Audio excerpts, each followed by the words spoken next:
எண்ணமெல்லாம் சிறகடிக்கும், எண்களெல்லாம் வழி கொடுக்கும், எந்நாளும் ராஜமுகம், எளியோரின் ஏறுமுகம். எந்த நிலை வந்தாலும் வந்த நிலை மாறாத நமது Rajanilai. Rajanilai TV, channel of astrology.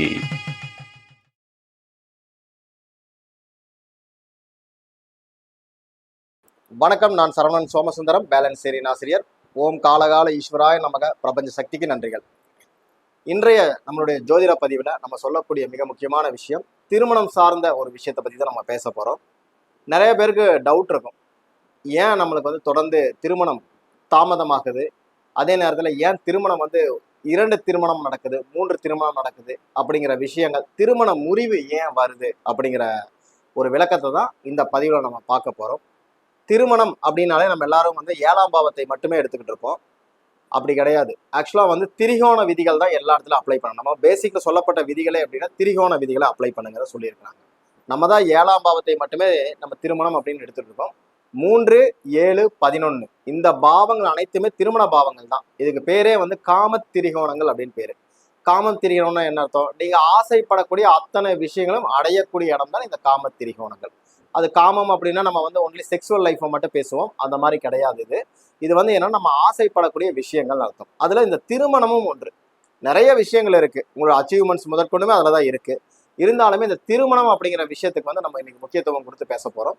திருமணம் அப்படின்னாலே 7ஆம் அதிபதி ரொம்ப ரொம்ப இம்பார்ட்டன்ட். இந்த 7ஆம் அதிபதி எந்த சூழ்நிலையும் கெடக்கூடாதுன்னா எப்படி சார் கெடக்கூடாது அப்படின்னா 6, 8, 12 இந்த தொடர்புகளில் போய் கெடக்கூடாது. உதாரணத்துக்கு 6, 8, 12 போய் மறைவது, அதே போல ஒரு 6, 8, 12 கோடி சாரம் வாங்குவது, அந்த கிரகங்களோட இணைவு பெறுவது, இது மாதிரி எல்லாம் நடக்கக்கூடாது. இப்படி நடந்தாலே அந்த திருமண வாழ்க்கையில் ஒரு பிரச்சனை வந்துடும்.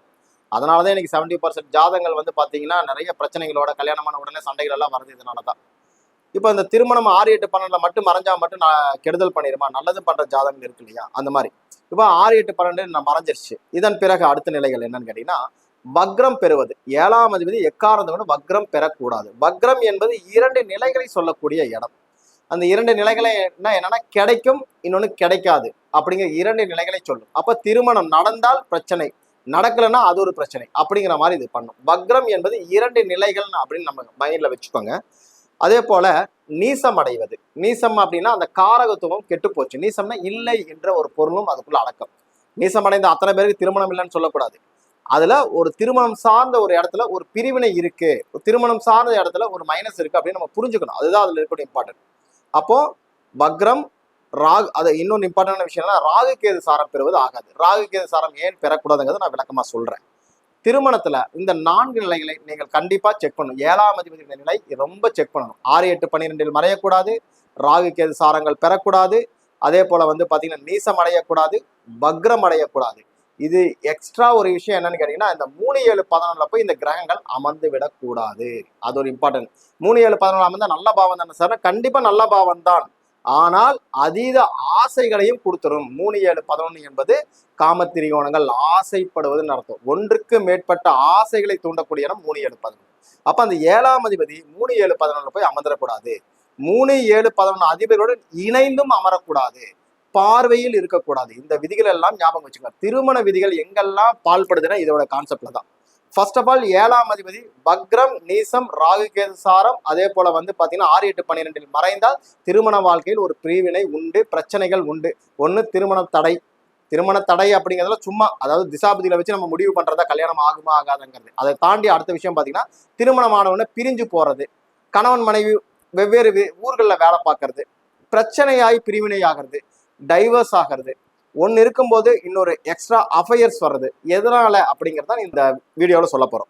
இப்போ உதாரணத்துக்கு 7ஆம் அதிபதி கெடுல சார், நல்லா இருக்கு சார், நீங்க சொல்ற எந்த நிலையும் நல்லா இருக்குன்னா கண்டிப்பா திருமணம் உண்டு. திருமணத்துக்கு பிறகு பிரிவினை அவ்வளவு சீக்கிரம் வராது. இதுதான் அதோடைய மெயின் கான்செப்ட்.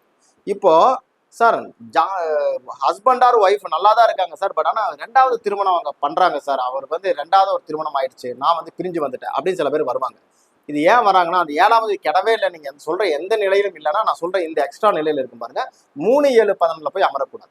இந்த 3, 7, 11 போய் அமரும் பொழுது என்ன ஆகும் அப்படின்னு கேட்டீங்கன்னா மீண்டும் ஒரு திருமணம் அப்படிங்கிற விஷயத்தை தான் கொடுக்கும். உதாரணத்துக்கு நம்ம தெளிவா ஒரு விஷயம் சொல்லியிருப்போம். 7ஆம் அதிபதியும் 11ஆம் அதிபதியும் இணைந்து எங்கிருந்தாலும் ஒன்றுக்கு மேற்பட்ட திருமண அமைப்பு ஜாதகத்திலே சொல்றாங்க. 11 லாபம்ன்றோம். அதே போல 3ஆம் இடம் என்றாலும் லாபம் தான். சரிங்களா? ஜென்ம அணுஜென்ம ஜென்மத்தில் அதுவும் லாபத்தை சொல்லக்கூடிய இடம் தான். இந்த 3, 7, 11 ஒண்ணுக்குள் ஒன்று இணையக்கூடாது, பார்வை பெறக்கூடாது, சேர்ந்து இருக்கக்கூடாது, சாரங்கள் பெற்றக்கூடாது. பெற்றாலே ஒன்றுக்கு மேற்பட்ட அமைப்பு. சில பேர் லவ் பண்ணி ஃபெயிலியர் ஆகிட்டு அதுக்கப்புறம் கல்யாணம் பண்ணுவாங்க. சில பேர் லிவிங் டுகெதர் லைஃப்ல இருந்துட்டு அது வேண்டாம்னு சொல்லிட்டு வந்துட்டு கல்யாணம் பண்ணுவாங்க. சில பேர் இருந்ததையே மறைச்சிட்டு கல்யாணம் பண்ணுவாங்க. சில பேர் திருமணத்துக்கு அப்புறம் ஒன்று கூடிடுவாங்க, வேறொரு இணை கூட ஒன்று சேர்றது, அதாவது எக்ஸ்ட்ரா அஃபேர்ஸ் அப்படின்னு சொல்லக்கூடிய இடத்துல போய் லாக் ஆவாங்க. இது எல்லாமே இந்த 3, 7, 10 உடனே இப்படி இருக்குன்னா உடனே சந்தேகப்பட்டு நம்ம பார்த்துடக்கூடாது. இது என்னன்னா திசா புத்திகள் போகும்போது கவனமாக இருக்கணும் அப்படின்னு நம்ம சொல்றோம். இல்லைன்னா இந்த திருமண பாவங்களை பத்தி நம்ம கவலைப்பட வேண்டியதில்லை. திசா புத்தி பாவம் வீட்டுல சண்டை போட்டுலாம் இருக்கக்கூடாது, அது கவனமா பார்த்துக்கணும். சரியா? அப்போ இந்த கிரகங்கள் முதலில் கெட்டு போனால் திருமணம் 2, அதை சொன்னால சாரம், அதுக்கப்புறம் 6, 8, 12 மறையிறது, ராகு கேதுக்கள் சாரம், நீசம் அடையிறது அப்படின்னு ஒரு கான்செப்ட் சொல்லியிருக்கோம். இது போக 3, 7, 11 இருந்தாலும் திருமணம் 2. திருமணம் 2 என்பது கன்ஃபார்ம். இதுல சில பேர் சொல்லுவாங்க 7ஆம் அதிபதி 11 அப்படின்னு சொன்னா இவங்க ஃபேமிலியில 2 திருமணம் நிச்சயம் உண்டு. செக் பண்ணி பாத்துங்க. ஒண்ணு ஜாதகருக்கே வரும், அல்லது அந்த கிரக காரக உறவுகளுக்கு வரும். உதாரணத்துக்கு 7ஆம் அதிபதி சுக்கிரனாக வந்து 11ஆம் இடத்துல இருக்காருன்னு வச்சுக்கலாம், அவங்க அத்தைக்கு திருமணம் 2ஆன்னு கேளுங்க, சரியாக இருக்கும். அதே போல மனைவி வீட்டு வழியிலும் 2 திருமணம் அமையக்கூடிய அமைப்பு இருக்கும். இந்த ஜாதகருக்கு வந்து பாத்தீங்கன்னா சுக்கிரனே காரகாதிபதியாகவும் வருவாரு, பாவாதிபதியும் வருவாரு. அப்ப இவங்களுக்கு திருமணம் 2ஆக இருக்கிற வாய்ப்புகள் போகுது. 11ல போய் உட்கார்ந்துடக்கூடாது, அதான் மேட்டர்.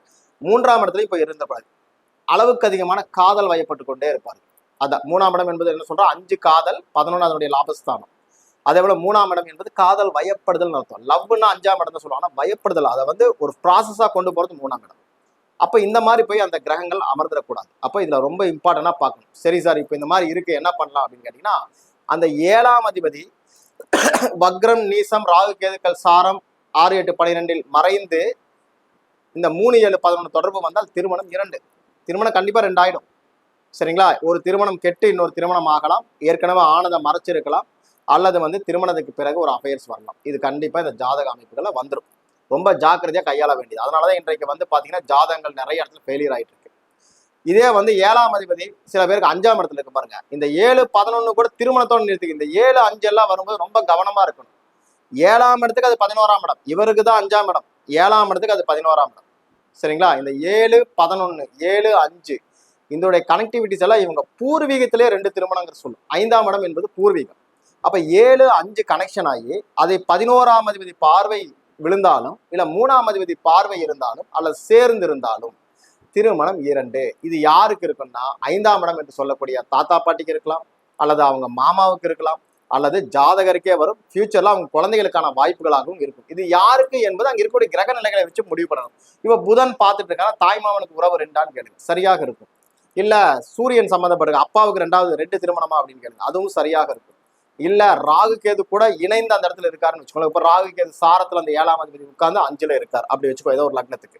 இல்லது ராகு கேதுடைய தொடர்புட அங்க உட்கார்ந்து இருக்காரு. ராகு கேதுகளை தாத்தா பாட்டிகளை சொல்லக்கூடியது, பூர்வீகத்தை சொல்லக்கூடிய இடம்.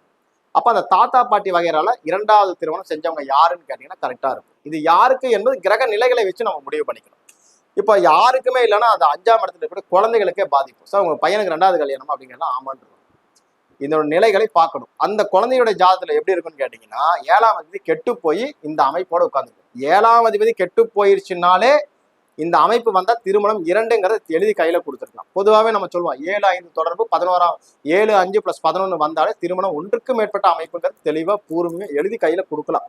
அதை வந்து எடுத்தோன்னா என்ன சொல்லுவோம், தாரதோஷம் இருக்கு, திருமண வாழ்க்கை சரியில்லை, சிறப்பில்லைன்னு ஜோதிடர்கள் பார்த்த உடனே சொல்லிடுவாங்க.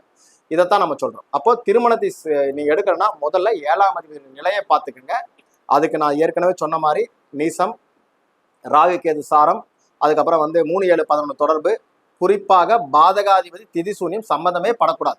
பாதகாதிபதி வந்துட்டாலோ திதி சூன்யம் சம்பந்தப்பட்டதால ஒன்றை கெடுத்து இன்னொன்றை கொடுக்கக்கூடிய வல்லமை கொண்டதுன்னு அர்த்தம். திதி சூன்யம் அப்படின்னா செல்வம்னு அர்த்தம். அப்ப திருமணம் என்கின்ற செல்வம் அங்க பாதிக்கப்படுதுன்னு அர்த்தம். புரியுதுங்களா? அந்த செல்வத்தால் ஒரு பிரச்சனை இருக்குன்னு அர்த்தம். ஏன்னா 16 வகை செல்வங்கள் சொல்றோம். அப்ப இதுல அந்த திருமணம் என்பதும் ஒன்று வந்துடும். இல்லற வாழ்க்கை என்கின்ற ஒரு விஷயமும் அதுல வருது. அப்ப அது திதிசூன்யம் அடைந்தால் அந்த திருமணம் சார்ந்த பிரச்சனைகள் மைனஸ் ஆயிடும். இப்ப 7ஆம் அதிபதியே திதிசூன்யமாகி அவர் 5ல உட்கார்ந்தானா திருமணம் 2 நிச்சயமா உண்டுங்கிறத சொல்லிடலாம். அது யாருக்குங்கிறத மட்டும் தான் கனெக்ட் பண்ணணும். இப்போ திதிசூன்ய வீட்டுல போய் உட்கார்ந்தாலும் அந்த பிரச்சனை அந்த காரக உறவுக்கு வரும். இப்ப 7ஆம் அதிபதி சுக்கிரனாகி அவர் போய் வந்து ஒரு திதிசூன்ய வீட்டுல 5லயோ ஒரு 3லயோ 11லயோ உட்கார்ந்து இருக்காருன்னா அந்த காரக உறவுக்கு நான் தான் ஏற்கனவே சொல்ல சுக்கிரன்னா அத்தைக்கு, புதன்னா மாமனுக்கு, இந்த மாதிரி அந்த உறவுகளுக்குள்ள கண்டிப்பா இருக்கும்னு நம்ம சொல்ல முடியும். அப்ப திதி சூன்யம் பாதகம் ரொம்ப இம்பார்ட்டன்டா பார்க்கணும். இதுல வந்து 11ஆம் அதிபதியுடைய பார்வை இருக்கும் பொழுது அது 2 திருமண கன்ஃபர்மேஷனை கொடுத்துருது அப்படிங்கிறத மட்டும் புரிஞ்சுக்கலாம். பொதுவாகவே நம்ம என்ன சொல்லுவோம்னா 7ஆம் அதிபதிக்கு 11 கூடிய தொடர்புகள் முடிந்த வரைக்கும் வராமல் இருப்பது சிறப்பு. இல்லை என்றால் அந்த ஜாதங்கள் நம்ம கொஞ்சம் பிரச்சனைக்குரிய ஜாதங்கள் என்பதை மனசுல வச்சுக்கணும். இதுதான் நம்ம சொல்லுவோம்.